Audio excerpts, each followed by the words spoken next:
नमस्कार, Maharashtra viral news चॅनलमध्ये आपले स्वागत आहे।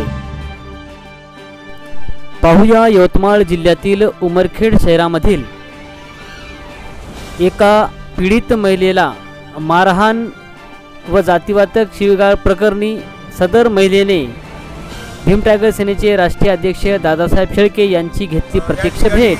पीडितेचं म्हणणं असं आहे की तिच्यावर अन्याय अत्याचार झालेला आहे, तिला जातीवाचक शिवीगाळ केलेली आहे। या संदर्भात संबंधित पोलीस स्टेशन उंबरखेड आणि जिल्हा पोलीस अधीक्षक यवतमाळ यांना तक्रार देऊन सुद्धा या ठिकाणी कोणती कारवाई संबंधित अधिकाऱ्यांच्या विरोधात अॅट्रॉसिटीचा नावाचा घोडा लावल्याशिवाय राहणार नाही। तिला बेशुद्ध होईपर्यंत मारहाण केली होती। त्या संदर्भात तिने भीम टायगर सेनेचे जिल्हा कार्याध्यक्ष शांभाऊ धळे, सिद्धार्थ दिरेकर यांचा संपर्क करून रितसर कायदेशीर उमरखेड पोलीस तक्रार दाखल केली होती।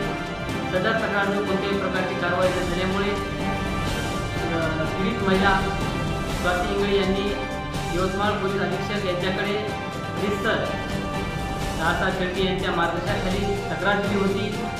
त्याही तक्रारीवर कुठल्याही प्रकारची कारवाई न झाल्यामुळे सदर महिलेने भीम टायगर सेनेचे राष्ट्रीय अध्यक्ष दादासाहेब शेळके यांची प्रत्यक्ष भेट घेऊन सदर माहिती दादासाहेब शेळके यांच्या समोर मांडली। त्यानंतर त्यांनी उमरखेड पोलीस स्टेशन प्रशासनाला कायदेशीर घोडा लावू असा इशारा देताच आज 21 एप्रिल 2025 रोजी स्वाती इंगळे यांनी अमर उपोषणाला बसले असता ठाणेदार यांनी सदर महिलेची तक्रार घेऊन अॅट्रॉसिटी ॲक्टनुसार गुन्हा दाखल केलेला आहे।